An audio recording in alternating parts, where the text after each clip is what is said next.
Hello, hello, my beautiful friends. It's Izabela Lundberg here again, the World Messenger, and I am bringing another powerhouse individual on the LinkedIn Live that is also streaming on Facebook and YouTube. Regardless where you're watching us, we hope that you're gonna participate by sharing, commenting, engaging. And I cannot wait to get this party started. Today I have my friend and colleague joined from San Diego, sunny San Diego. He is another great thought leader, mindset leader, and I absolutely love his way how he found a niche and space to play with and create not only trust and operating with high integrity, but also build phenomenal community. And we cannot wait to hear how. Right, guys, welcome Matt Ritchey. Matt, how are you? I'm doing great today. Thank you for having me on, Isabel. I'm really excited to connect with you and drop into some nuggets of wisdom here. Absolutely. I'm super psyched to have you as well. I know you have as everybody else, very, very busy schedule. And it's just always great when I find the leaders willing to come on and provide great value for our global communities, right? Yeah. I love connecting with people. I love connecting with communities. So always happy to get out and be in front of people and connect whenever I have the time and energy. So excited to be here and have the energy and the time today. Yes, fantastic. I mean, Matt, you accomplish so much. You work with Airbnb, with Facebook, with Prana. Prana is very close to my heart, actually, so it's kind of very interesting to see the brands you've been working with very closely over the years. But before we dive into business side, you have some really amazing things happening in your personal life. You got married, you have a baby girl. Do you mind just telling the little audience where did you grow up and just kind of put in perspective, how did you then dive into the leadership side? Sure. I'm originally from Pennsylvania, so kind of grew up in the middle of nowhere in the small towns of rural USA, but moved to San Diego. It'll be 15 years here in 2021. I got here in 2006, so it's feeling like home here, though I did spend 6 months living in Denver and 6 months in San Francisco at one point. But just moving to San Diego, I think I got to learn a lot about community and connection because I moved here and me and my sister moved together, but we didn't know anyone else. So just basically jumping into a new large city compared to where I grew up and, getting to know people. And honestly, it was a slow 4 years. Like the first 4 years I was here, I hung out with my sister and her friends like 90% of the time. I didn't really have any great connections. Honestly, I moved here to get change of scenery and for a bunch of different reasons. And after about 4 years, I actually thought I had, made the wrong move as far as like, I didn't feel fulfilled like I thought I was going to be. I didn't really have the overall happiness that I was searching for. But soon after that, I got connected with some really amazing people and some community here. And, over the next 10 years, I basically have built out a community of really great, like-minded people. A lot of them are, coaches and healers doing great stuff in the world. And a lot of the other ones are business people and whatever that have their own, entrepreneurs that have their own businesses and doing, different things within different spaces of the world. And I got connected and have a lot of great people in the cannabis and CBD community. So I'm really excited to be putting roots down there and bringing some of these best practices and sustainability things from the outside business world into the cannabis CBD space, which is a very young, immature business. Very, very true. Thank you for taking a little walk around your process. How did you arrive to where you are today? It's very, very helpful. Obviously, you dabbled with large corporations because working for Airbnb, Facebook, Prana was a lot of, I'm sure, different ways of finding about yourself, right? How do you fit with the large companies and then finding that inner voice or voice where you can really serve the best and then in a different ways with more flexibility as an entrepreneur. Do you mind just contrasting a little bit that and how do you actually build the community? Because as you said, all of us start somewhere. Every time we make major changes, we have to kind of adjust, right? And we need to pivot. Everybody keeps saying that, but how did you do that? Yeah, so when I moved here, I did some schooling. I wasn't sure what I wanted to do. Right off, I actually have an entrepreneurial family background. Like my father was an entrepreneur, my grandfather was an entrepreneur. So I actually had a little bit of learning and education sort of baked into who I was and what I wanted to create. So when I moved out here, I'd say it was the time of the internet marketing, like 2009, 2010, everything was sort of like blowing up online. Being sort of young and into that, I basically dove for it, head first into that and started working with businesses and, like I say, small companies, small local businesses at first, just doing basically basic SEO and basic, back then people they barely had a website that had their name on it or, clicked onto the products they had. It was really sad, actually. Looking back now, 11 years later, 10 years later, it's really interesting to see where, really good businesses were at even then. So anyway, got into that space and, actually started doing my own work, doing my own personal coaching, doing my own healing of my own traumas. And, of course, had my own business coach for my business and what we were creating. During that whole process, I basically became, sort of a transformational junkie, I guess it would be a good word for it, as far as like doing my own transformation. I've always been, sort of a coach and talking to other people and helping other people through their transformations. And, I did 2 different, almost year-long classes to basically become a better listener, a better speaker, a better language expert, and a better coach. With that, then we basically formed a startup called Evo Room, and we were taking basically transformational team experiences and taking it into these big corporations such as Prana. Prana, the guy who started Prana, Beaver, he's a good connection of ours here in San Diego. He was sort of the one who led us down that path in the sense of, if anyone knows the brand of Prana, they've since been sold, Beaver sold it, but the culture that he set there and the way he set up his team and the overall brand is different than, and this is 20 years ago, it was different than any other thing that I had seen and that most companies are. And just learning some of these foundational principles, I guess, for teamwork, for community, was really, really eye-opening. So we got opportunities to work with some we work with some fast growth companies such as Airbnb and then Facebook, where we were working with teams and leaders and executives within these teams to basically, as we talked about offline, like help raise their EQ, right? Like all these great leaders, all these amazing entrepreneurs have really high IQ and they're really good business people. But the thing that most of the people I'm seeing in these high positions is their EQ just hasn't really caught up to their IQ, right? Their emotional intelligence, their day-to-day thoughts, emotions, interactions, communications with people, and of course their team members just hadn't really caught up to that space. So we were basically going in and doing deep dive transformational experiences and then ongoing coaching and work with these people to not only help their personal transformation and their raise their personal EQ, but of course then the team synergy and the team transformation and the overall EQ of the people involved in the project. Wow, that is fantastic journey, but also fantastic process. I love when you said transformational junkie. So just so you know, I feel like the same way because transformations are on such a more deeper, profound level, and very few people are willing to go and invest that. Everybody's seeking silver bullet and fast change, which is very different from commitment and true transformation on an individual level, team, community, organization. So what you just shared, the guys that you're watching and listening is extremely powerful. So you can understand why transformation is a level of commitment and its ongoing process, right?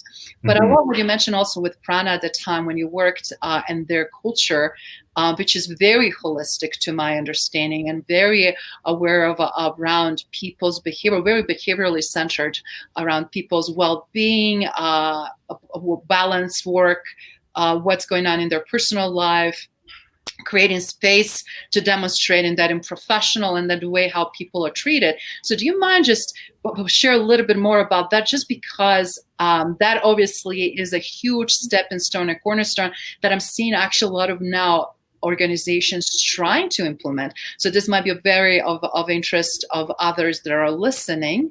What Prana did culturally that really set the stage and helped them to explode and be such a big company right now that there are. Yeah. So 2 main things that I took away and that we implemented in the other teams we worked with, and then ongoingly within ourselves and community. The first thing sort of being that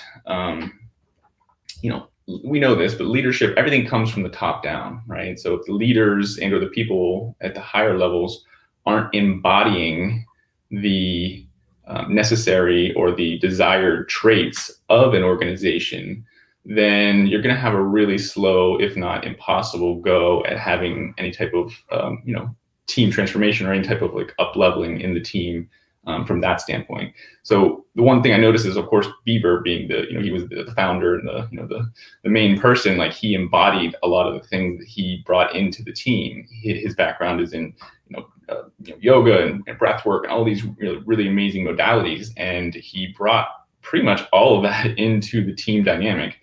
So the one thing I would say is embodiment from the top down or from the executive level down. They have to be bought in, not only bought in and helping other people, but literally doing the work themselves. If they are not going to do the work, then there's little to no chance that their people beneath them or their the people they're trying to lead are going to actually take it seriously, and they're actually going to transform. So top down leader transformation embodiment, number one. The second thing that I really noticed that they did, that I've now noticed with other great teams and great organizations, is they treat every human in the team as a person first. So wow. You're not a designer, you're not a whatever your skill level is, skill set is, you're a person, right? So they treat you as a person first, and then basically acknowledge you as a person. They acknowledge you as a whole, complete being. And that sounds really silly, really cheesy, like, oh, you're a person. Of course you're a person. Well, no, that translates into day-to-day. It's like, how are you running your meetings, right? Or how are you checking in with people? Are you giving them space to, get feedback, to have coaching, to do whatever it is they need to do as a person to be a better whatever, designer, salesperson, executive, whatever that is, right? So starting with the human element first, and basically with that, daily, whatever it's a meeting, whether it's a interaction, basically having the human element first. And like I said, if you've never been in a part of an organization that's like that, or you're only conceptually thinking about it, it seems minor, or it seems like it wouldn't really make that much a difference. But when you realize, or when people, I'm an entrepreneur, I'm an executive, when I have people that work for me and they know that I care about them, and they see day to day that I'm taking actions or I'm doing things that allow them to expand and grow as a human being, like that's huge. Like everyone's a human first, right? I think we all want to grow. We all want to be our best. We all want to do things that are new and exciting, right? And when we get that permission, when we see other people recognize that within us, and that we're not just like, say, a cog in the machine or another number on the whatever, when we truly get that we're accepted and we're wanted and desired, then there's something that changes within people, and they truly are not only committed to you and your brand, but they're committed to the work they're doing, and hopefully the mission that you're pushing forward into the world. Brilliant and beautiful. Thank you for walking us through that.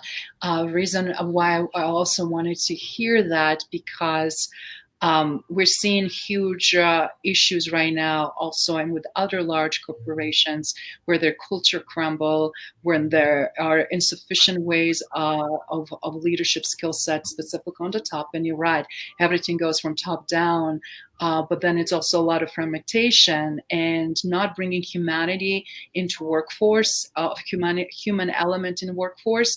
Not having sense of understanding who works for you, and treating people as a number or just as a performers that need to deliver X, Y, and Z, totally kills performance and kills team dynamics, as we know, right? And then as a result, we not only have resistance and high attrition, but we also have many other issues that very often people should be actually paying attention very closely for that, right?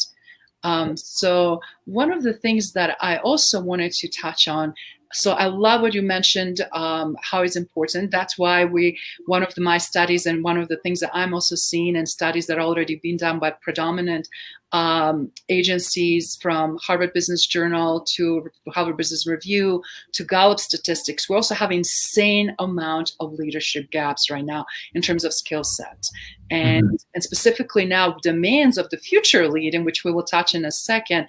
But it's so interesting to see how many countries, companies, cultures are priding themselves. Yet, when you look at like a Glassdoor, just a review from current and past employees and rating on the CEO or C-suite or other avenues, and what's the most common problem?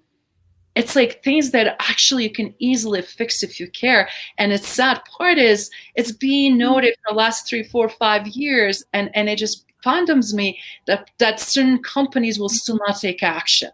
And that level of disconnect from people that are making them moving forward, because on the end of the day, your first internal stakeholders are most important ones. So what's your take about that? Because looking at people that are in your house, working for you as you're the most precious assets, and your most important internal stakeholders before you even go to external, from board of directors to partners to other companies. Please.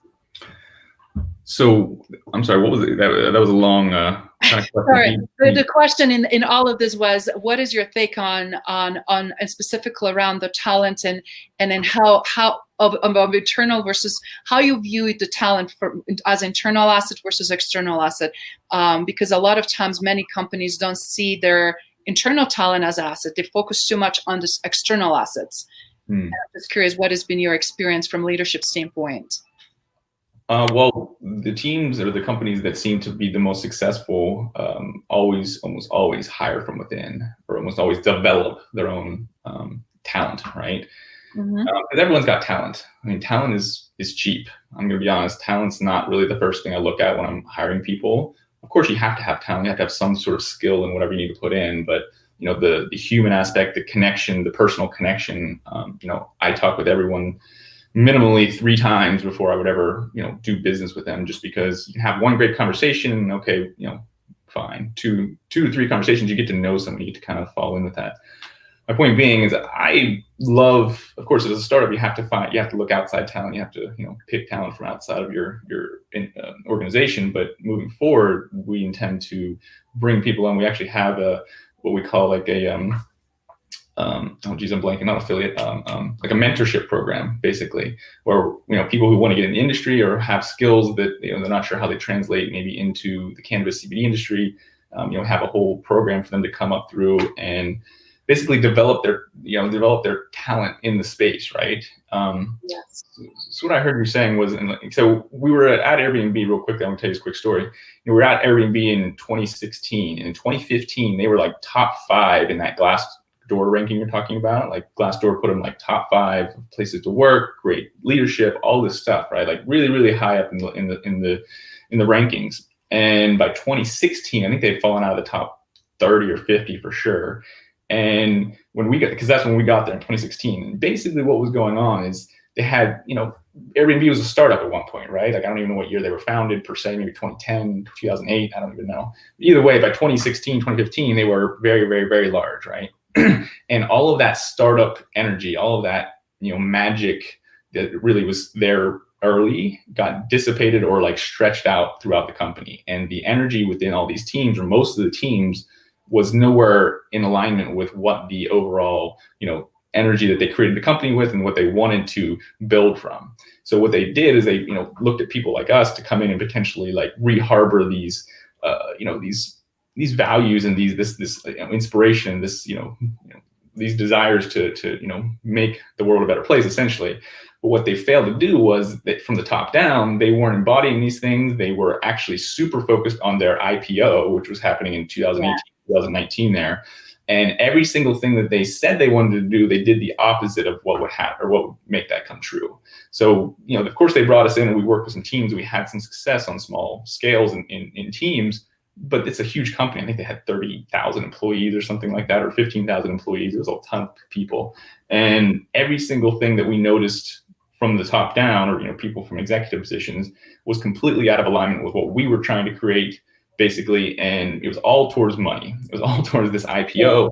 So point being, obviously, focus on people first. Of course, we're businesses. We need to make profit. We need to make money. That's important. But I think that's the thing I noticed from this, basically a really amazing idea, execution company. It got to a point where, they just got so big, they couldn't really keep the energy that they wanted to create this company, that they wanted to build on. So basically, from what I'm hearing, and I know people who still work there, it's just not the same place. I mean, they're working at a completely different place. It's almost like, say, it's basically now corporate America, where these places were originally creating themselves to basically be different, to be unique, to have, and they have, like, say, they have these cool campuses, and they have free lunch, and they have all these things, but that's not really what's making their, that's not really what's fulfilling their, people. That's not really going to change the needle for them as a business.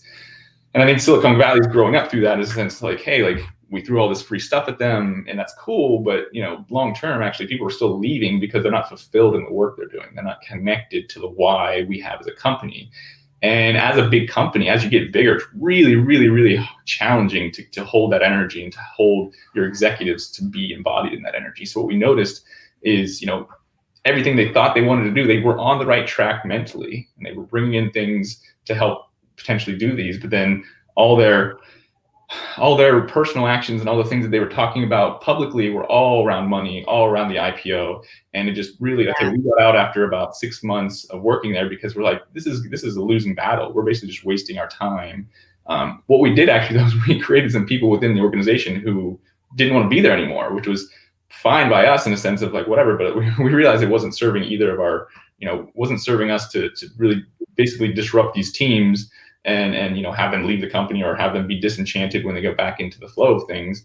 And, we just didn't really see an end game, for us working with them. So we basically, got out of there and decided we were going to work with some smaller teams or do some different things, because at that big level, you have to have the top-down buy-in, or we found that it's definitely just, you're just churning water. You're just, spinning your wheels as far as any kind of team transformation or real, team morale when it comes to building things from a place of confidence and excitement. And, that kind of like that startup energy where you're like, we're going to change the world. We have this amazing product or service. Really that all was gone by the time we got there. Wow, so many great points actually you just shared here. And I love how you also assessed the situation, and despite opportunity to work with them, found ethically that this is not the best way to serve them and not best way for you to be serving. And a lot of organizations that explode and grow so fast, rapidly, they lose the culture, they lose the footing, and they lose priority. But also, they don't elevate internally skill sets. And I love what you said. If you don't grooming the teams, and if you're not nurturing that, and you're not creating the future groups of leaders, and that they can fulfill those roles and be those anchors within an organization, where other smaller teams and tribes can thrive, it's very, very challenging. Where it quickly gets out of hand and chaotic. And right now, we see tremendous chaos, don't we, due to the COVID. And we have one of our listeners here and viewers, Kim Arman, joining us. She's joining us from Dubai, actually, and she's a very strong global recruiter for large companies. And her question it is, and which is excellent, actually pivot here, what companies do you think will try after COVID on economical situations? Because right now people are going through major, from small to medium to large businesses. So we're seeing a lot of problems, but I'm curious what your thoughts are on that. Yeah. Being an entrepreneur, I'm always looking at the greater collective, even though my focus is in the cannabis CBD space right now. That space specifically is going to be huge. So cannabis CBD, if anyone's out there listening and is not involved or doesn't really think anything about that industry is blowing up. Like 2019, huge amounts of money came in. 2020, obviously a lot of challenges, but in general, like still major market growth, and it's a medicine for a lot of people. So I think even in 2020, more people are even turning to cannabis CBD for medicine. But outside of that, obviously anything digital, anything where you're physically not having to be there, of course. But I think what's more going to be big in 2021 and beyond, and this is part of what we do, like say we actually launched an events part of our business, like physical events and whatever, but that's going to be huge. Because I think there's going to be way less events than we used to have, but people are going to be way more engaged or way more excited for these events. Because I've already had people, we hosted our last event almost a year ago. In 2 weeks, it'll be a year.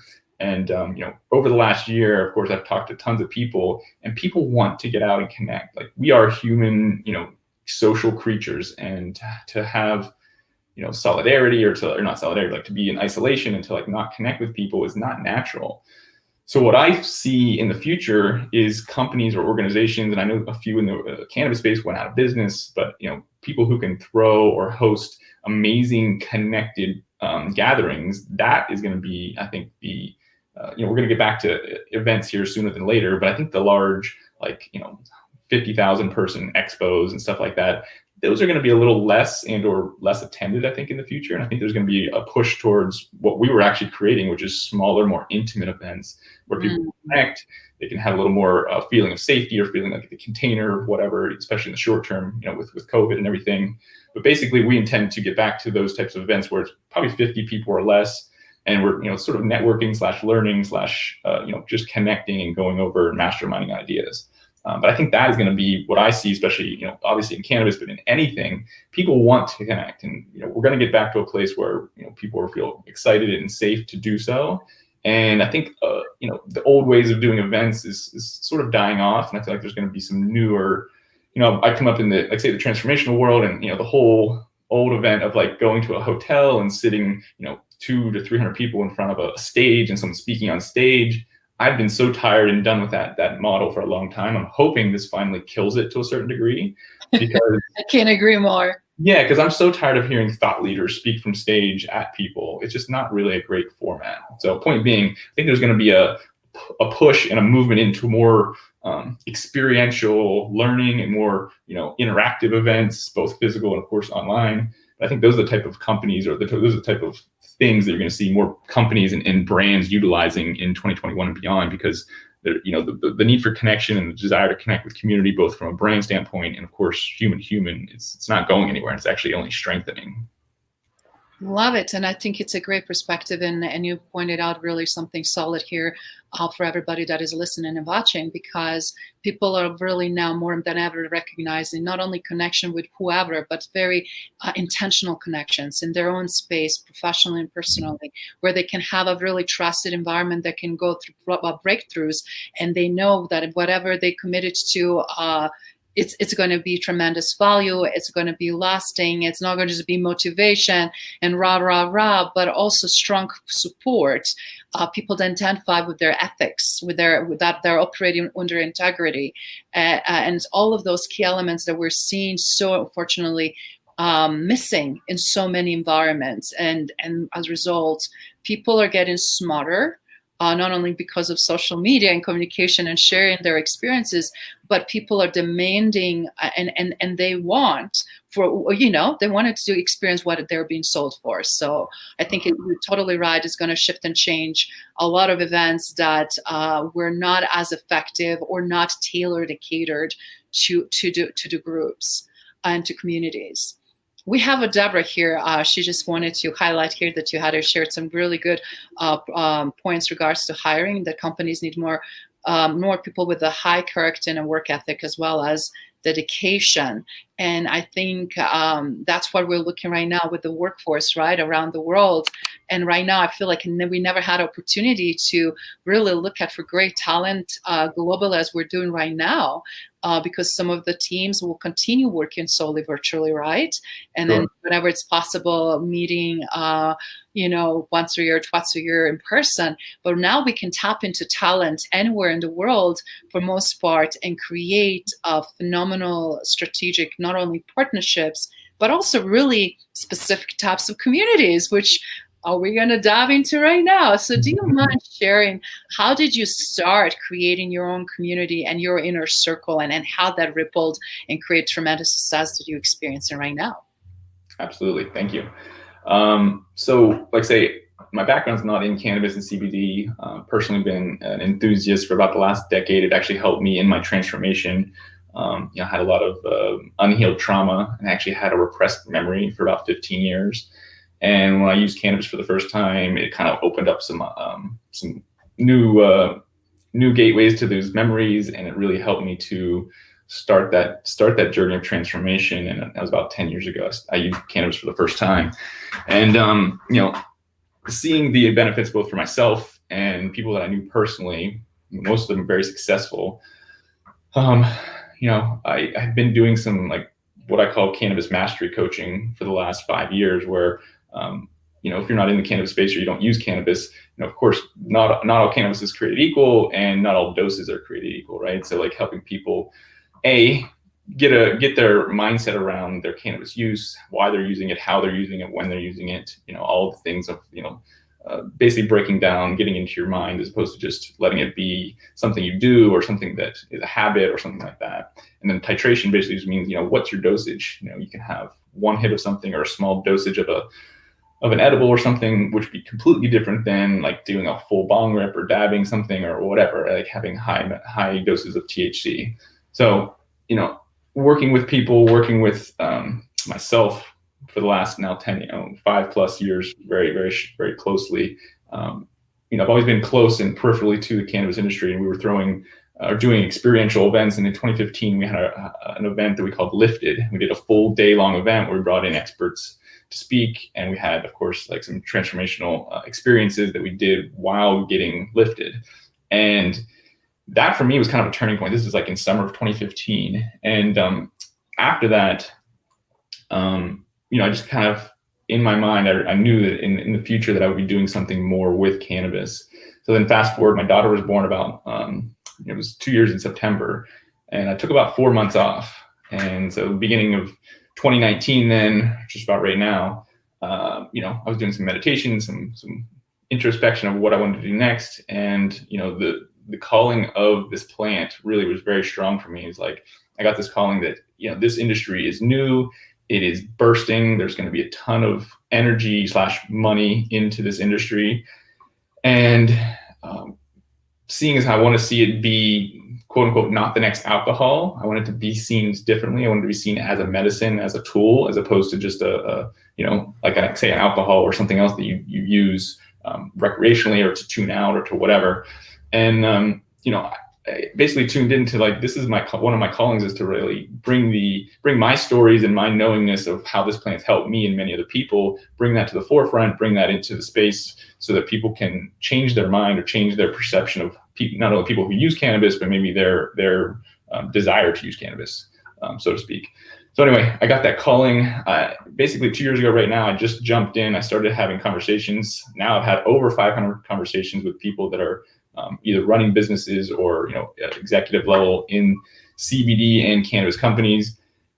And I just started from there. Like I said, I have a really great just Rolodex of people to start with. And then from there, you're always 1 or 2 connections away from almost anyone you want to connect with, especially in smaller, more connected industries like the cannabis CBD industry. Everyone seems to kind of know each other to a certain degree, which then brought me to the reason I am in the space and why I'm doing what I'm doing is all these conversations I had, every single person had the same complaint. They had the complaint that they had been screwed over, that people were not of integrity, that they couldn't trust people in this space because there was just there was very, very little accountability, and there was a very, very focused mentality on money first and making money. And just seeing that and coming into the space and knowing a lot of really good people who wanted to not only succeed in the space, but they want to help other people as well. But they didn't really know how, or they didn't really have the opportunity or the platform to, because everyone's so jaded and there's not any conversations going on, and people are just less communicative and interactive and synergistic for opportunities and collaborations and stuff like that. So what we did, what I've been doing, is just literally connecting with people one-on-one. Like I say, I take at least have a phone call with everyone before they join the inner circle or come in, because it's important for me as an entrepreneur to vet the human, as we talked about earlier, to really connect with the human being, regardless of how amazing their business is or their product. Like if they're not a great person, and I'm not going to say any names, but I've already had conversations with people who we didn't move forward with, right? There's people out there who are doing things just out of alignment from the integrity that I want to be creating from. But there's enough people within this industry now that see and want to basically succeed in the space, and they want to have friends and colleagues and fun people to do it with. And with all the new money coming into the cannabis and CBD space, like I say, there's a ton of like what we call like big tobacco money, big alcohol money, big pharma money coming into this space. And all the little guys, all the mom and pop shops, which is a high percentage, no pun intended, of the industry is smaller businesses, is smaller entrepreneurs. And they're going to get wiped out in the next 5 to 10 years if they don't basically adopt best practices that are kind of outside the industry, right? So from leadership down, like, so you have your whole leadership thing where if you're not a good leader, if you don't create a team of leaders and a sustainable team that, you know, is communicative, works together, you're going to probably have a hard time really growing and not only maintaining great talent, but also, basically keeping your market share moving forward. And, obviously leadership is what I focus on, but my business partner, Arai, he's been in the CBD space for 7 years. And, he brings sort of the marketing business side of that.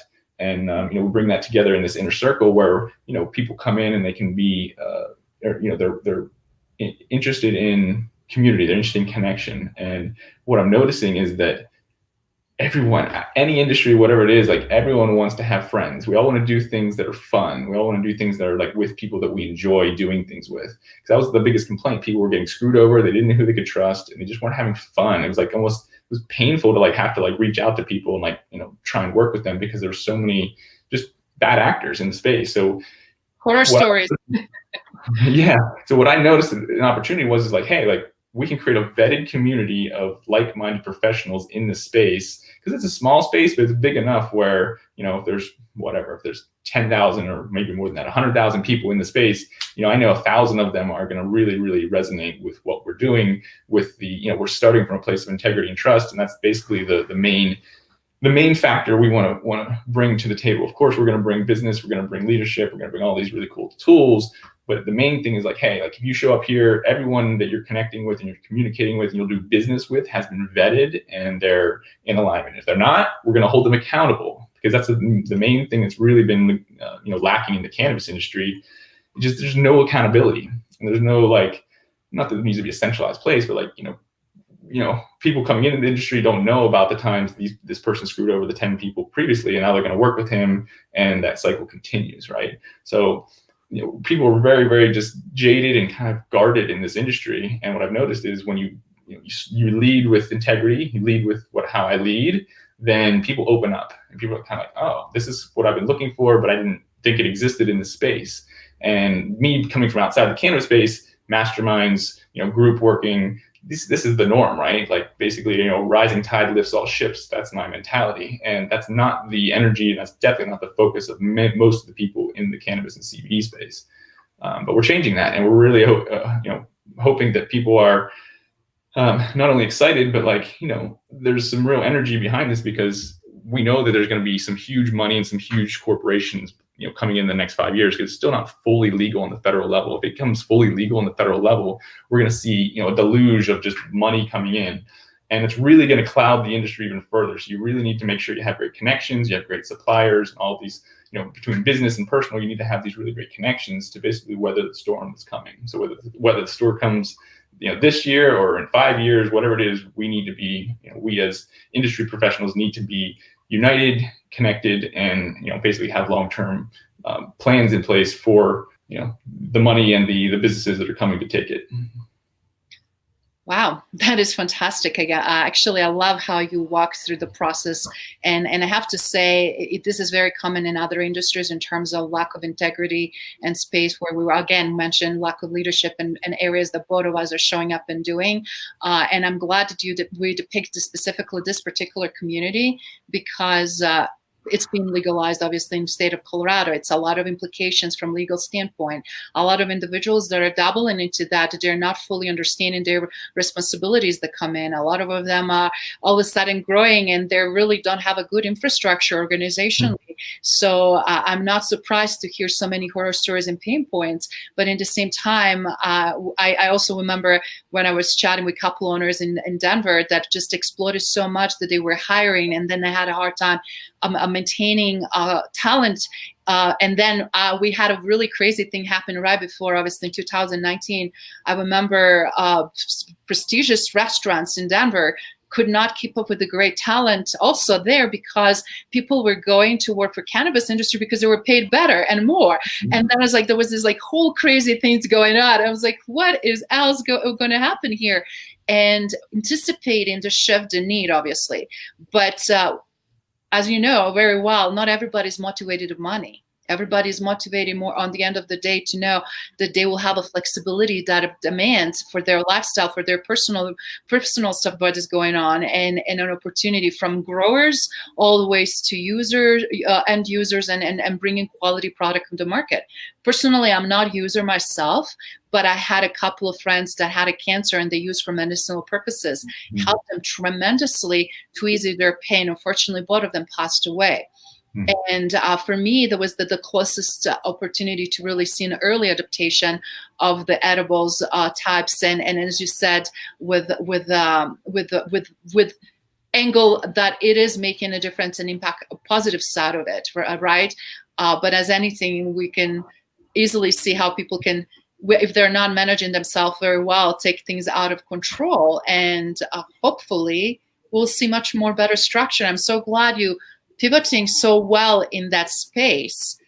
Yeah, it's definitely in need. I feel like that space, like say, there's so many great people. Like honestly, like I've met some of the best people, but a lot of them are very like humble. They're not entrepreneurs. They're not like, they're not necessarily business people, which is not bad thing, but it's not necessarily a great thing if they want to, build and grow their brand.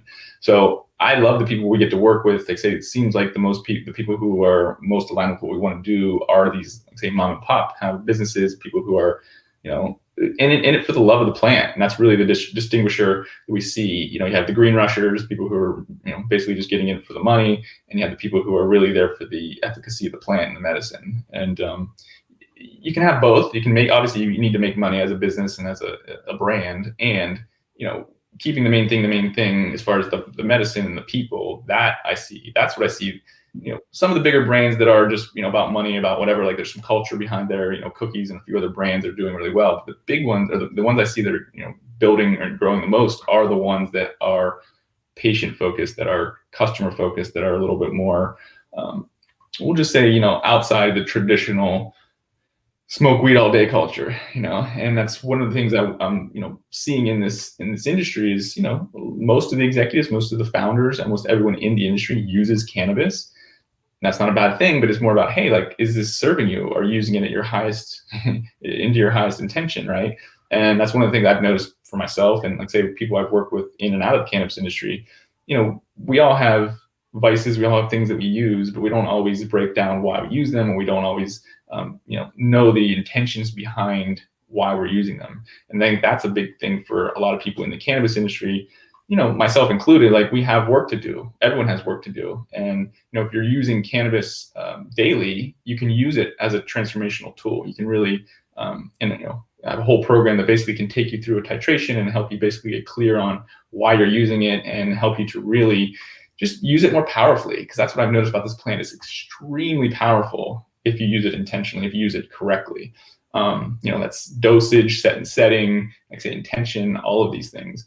So I love this plant. I think it has great benefits when used correctly. And I'm seeing a lot of misuse, and I don't like to use the word overdose, but a lot of people overdose cannabis in the sense that they use more dosage than they need to get the desired effect that they want.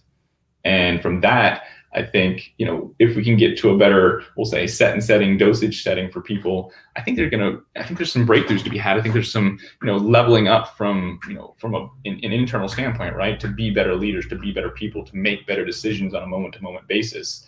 And, that's really the work that I do, is helping people connect to their self and really connect to their decision-making process, right? Their intuition, and help them really to get in tune with that, so they can lead from that and make decisions from there. Because when we can get people really attuned to themselves and really get attuned to their own power, then I think there's a shift that happens there, that when you don't feel fear, you don't have as much, external driving forces when it comes from internal. When you have that power and that intuition to make those decisions, that's when we make the decisions that seem to serve our life, our business, whatever it is, best, at least long term.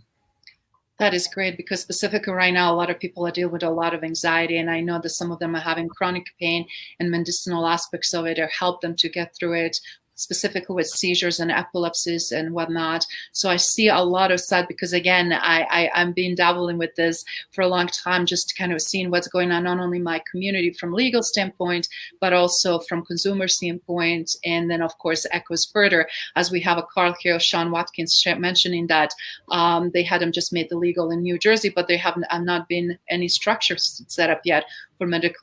Yeah. And that just got voted in, so I'm pretty sure they're setting up as we speak, as far as they're going through the process they need to go through to make it legal. Yeah, I mean, just this last election, I think there was 6 states that legalized cannabis. We had New Jersey, we had Arizona, we had Montana, I think South Dakota.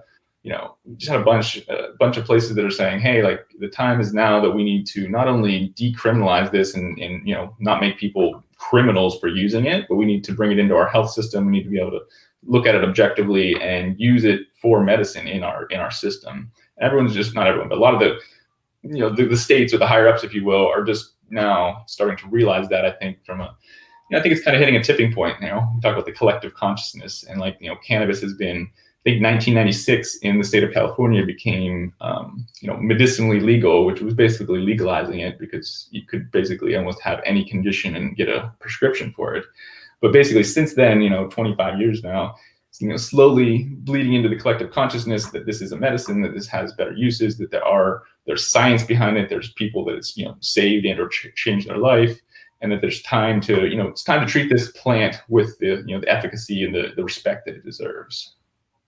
And this is great, guys, and reason why, again, wanted to, it's just so beautiful to see 2 combinations, a new industry and something that a lot of people have a lot of controversy, misperception, not clarity, understanding, right? But then again, how is it possible, even with that, still lead and be a strong leader and powerhouse in terms of creating community, so that these businesses can still operate, thrive under that foundation? Because and then how this translates to any business and any industry. You end up being obviously pivoting specifically in cannabis space, but I'm also seeing a lot of stuff even that is happening with Bitcoin and all these other crazy stuff that are trending so much, right?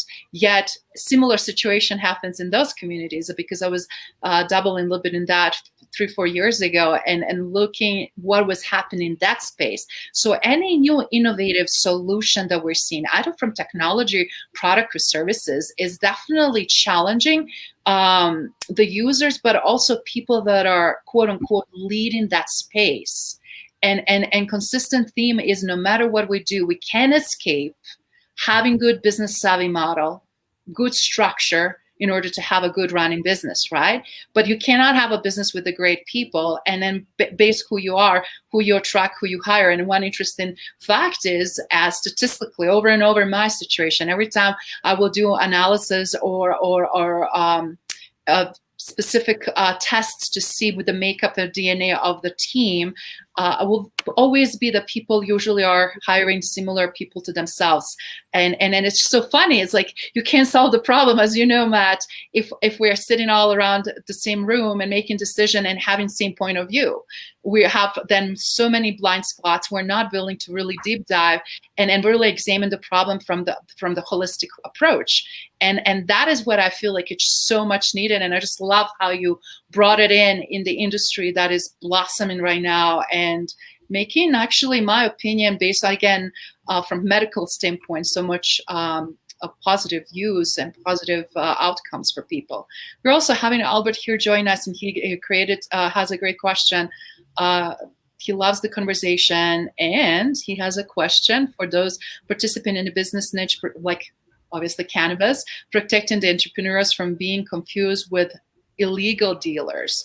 I mean, we have a money laundering issues since ever money existed, or any other valuable stuff, right? So yeah. Drugs, and so a lot of people also associate that with the drugs dealing. So do you mind actually addressing that? That is another misperception and stigma. So please take away. Yeah, I mean, there's no, that I know of, there's no specific code, or there's no, there's no legal framework. And that's the thing with this industry. It's very, very young. It's very Wild West in a sense of like, I mean, there's basic legal frameworks, but even those, they're only somewhat legal because it's still federally illegal. So it's like all these legalities are basically underneath this federal illegality, right?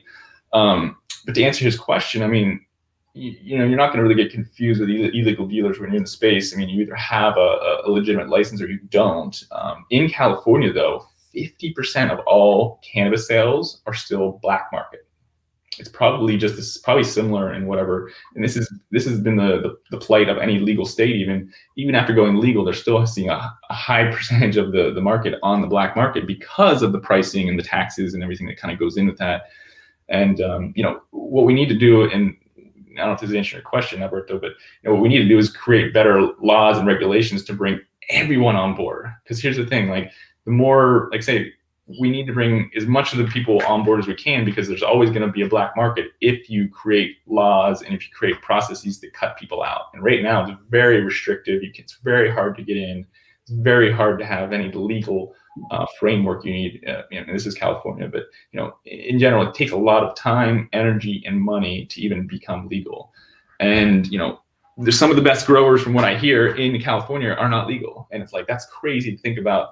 People who've been growing cannabis for 30, maybe 50 years or whatever, a long time, and they're not legal, and they're still not legal. And we still get to figure out how we can really, create laws. And I'm not a legislator. My business partner, he helped actually write the legislation and create the first legality for the country of Brazil back in 2015. So he has his roots in that, and he'd be a better one to ask this question on what that would look like. But we need to have a better framework for the legality to bring it all sort of into the light.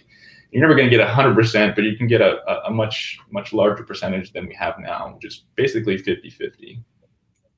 That is excellent point. And in specifically, as you said, as not all states are on board, and creating this space of exclusion also creates opportunities like that, but also different price points and whatnot, whatever the product might be coming from. We also have a state difference from California regulations versus Colorado, just, and also finding that uniformity, I think it's absolutely essential, like in anything else, right? So again, one more excellent point that really translates very effectively in anything. And more we have united fronts and more unified in terms of those regulations and policies and clarity around them, then things get much less confusing and less opportunistic for crimes and situations like that. And again, we're talking guys about ethics, ethical leadership, and integrity. So I personally don't always, I can't focus on that side, even though I get often presented with some dilemma in the business. I'm sure like you might have been in your situations. But again, when you selectively choose who you work with, who you partner with, who you associate with, and how you continuously build your pedigree and reputation, then you don't get exposure much to that, don't you? Yeah. I was reading Alberto's comment came in here. In regards to it being illegal or not, there's a lot of people, like say, in the state of California who been growing for a long time, and they see these regulations as basically like, it's like anything, like, even like these lockdowns, people see these lockdowns like, this is against my rights. I should be able to, like, say, these people believe they should be able to grow a plant and shouldn't be illegal. I'm maybe not that far to that side of that, but I do feel like, say, that we need to be able to bring to light all of these illegal people in the system. And because there's enough room for all of them to come on board. And obviously, like say, they're selling it black market, they could easily sell it, or just as easy maybe sell it legitimately. It's going to be a while though. Like I say, we definitely need to have full federal legalization first, because like say right now we're operating under, and that's the thing, like we don't have any safety as entrepreneurs. Like your business could be shut down tomorrow. Like they could literally pull your site off, they could pull your processing. That's the big thing about CBD and cannabis right now. So it's just unstable in a sense of like, say, Stripe could pull your payment, your website hosting could pull your website or something, all these things that normal businesses or normal industries don't even have to think about. We can't do paid advertising, right? You can't do paid advertising on Google AdWords and Facebook. You have to, do roundabout advertising where you advertise another product or something else, and then you bring them into your community, right? So there's a whole, like say, there's a whole thing that cannabis and CBD community has to do differently. So that's one of the things we bring into the thing. Of course, there's best practices for that, for all these things. But that's like say, that's sort of the talent thing. Like that's something you can find. Like that's nothing that's irreplaceable. You just got to find the right people. and the right people being the right humans, right? So going back to his thing, like, once it is legal, I feel like there'll be the Wild West will be over, and there'll be a huge money rush, or even a bigger green rush. That may be, the MORE Act, if anyone's listening, they don't know, the MORE Act is passed in the House right now, and it could go to the Congress, or it could go to the Senate. And if that were to pass, that would be huge, because not only would it decriminalize it and help take people out of jail that are in jail for a plant right now, but it would also give banking and open up some institutionalized money for these businesses, so they could have some stability, so they could have some knowingness that they're not going to get raided, or they're not going to get shut down, or they're processing, the payment processors not going to stop tomorrow. So the MORE Act would be the biggest thing if we could have that pass in 2021. And now that we have a Democratic Senate, we may actually, that may actually happen, but we'll see. Okay. That is a very good point also. Yeah, because what bills are there pending and what we're waiting to get in place in order to, again, grow. But that's a great point also. I didn't know about how unstable it is as anything, I guess, new. And then as everything else that is going on with the economical situation across the world, as well as with COVID, so many normal things are unstable, even with the regular structure of the businesses and industries that are being around for a long period of time. We're seeing so much shifts and so much change. And in the closing, if you don't mind, Matt, if just to quickly give some really good bullet points or golden nuggets for audience here that are just really moving forward with discovering right communities to be part of, some really essential key points around really good communities. What constitute, in your opinion, based on what you've seen, a really good, healthy community, or how to obviously recognize some either warning signs, or what is prerequisite really for high integrity and strong ethical leadership? Mm-hmm. Well, I'll start there. So it's really important what I talked about earlier about developing your own intuition, right? Because we've all met really charismatic people. We've all met confidence people, right? Con men, and people who are very good speakers and whatever. And I myself have been fooled. Like we can only be so good at knowing and or picking up on the little signals, right? But the more we practice, the more attuned we are to our own intuition, our own knowingness. Our subconscious picks up on a lot of things that we don't consciously, hear, see, smell, whatever, right? So my first thing would be to continue to develop your own intuition, and that is essentially your moment-to-moment decision-making machine. And with that, vetting and connecting with the people, right? Like, for me, having conversations with people is crucial. Like if I don't have a one-on-one conversation with you, there's no way I'm going to have you be part of my team or my community. It's just, obviously it wouldn't happen.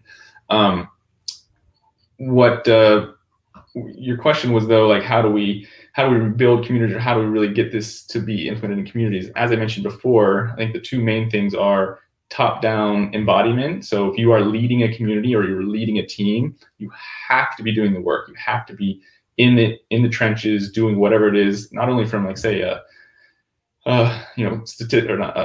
whatever work you're doing, like, say, great leaders lead by example, or they go in and do the work, right? So not only doing the work, but doing the work for your team, doing the work for your intuition, doing the work for your own transformation.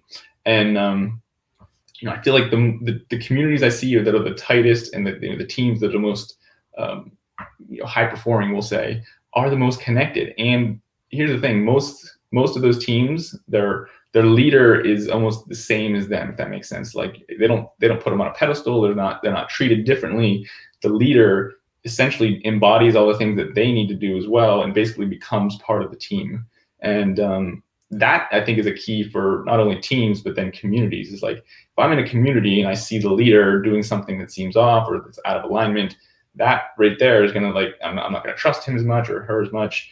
I'm going to have, just less respect. So for a community, or say, you can start with a team, but if you're really wanting to build a community, embodied action is everything, right? So whatever you're doing, however you're showing up, the way you're treating people, that matters, right? Like that's so matters. Like I always find it funny when, whether it be, digitally or whatever, if I hear I've overheard conversations where like someone's an asshole on the phone, and then they come to me and try and be all nice. I'm like, what's the energy difference? I'm like, when am I going to see that guy? And when is that going to show up, right? So it's like, really being true to who you are. And sometimes you have to be an asshole. I'm not saying you can't ever be, mean or anything like that, but it's really just being embodied in your work and leading the people that, whether it be a small team or a full community. So like I say, we have a whole community now at the Inner Circle. They know me, they've seen me, they've had conversations with me, they trust me. So we talked about leading with integrity and trust. When you start to embody and be in integrity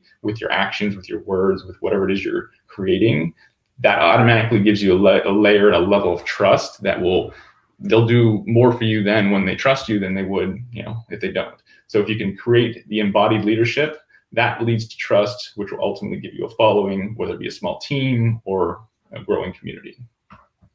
That is fantastic. And I'm so glad you touched again, because on the end of the day, we need to be paying very big, strong attention on what we're doing and who we're associating with and who we identify with, because it affects our own personal space, our own energy, our own performance, as well as obviously performance people around us. So guys, again, if you have any last question before we wrap this up, but just wanted to say, Matt, this was a great conversation. We covered quite a bit here, and I found, based on the comments from Alberto, Carl, Kim, and others, that they really enjoyed and find it extremely valuable. So happy to have been here and having the conversation. I love having these conversations, especially like say when we can bring in some other people and like say, I love getting new perspectives. So thank you for just even allowing me to travel out and view things from new perspectives for myself.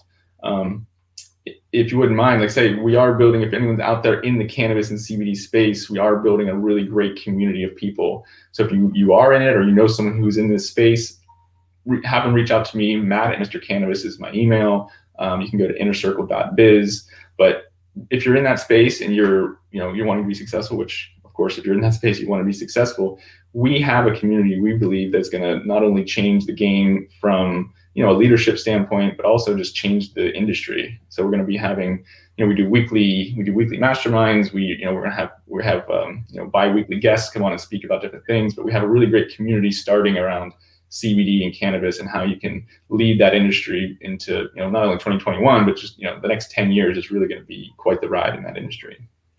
Fantastic, absolutely. And what I will do after this, we will end up shortly after this broadcast will be available. I will add couple of those links. And guys, definitely reach out to Matt if that is where your passion or interest is and you would like to learn more.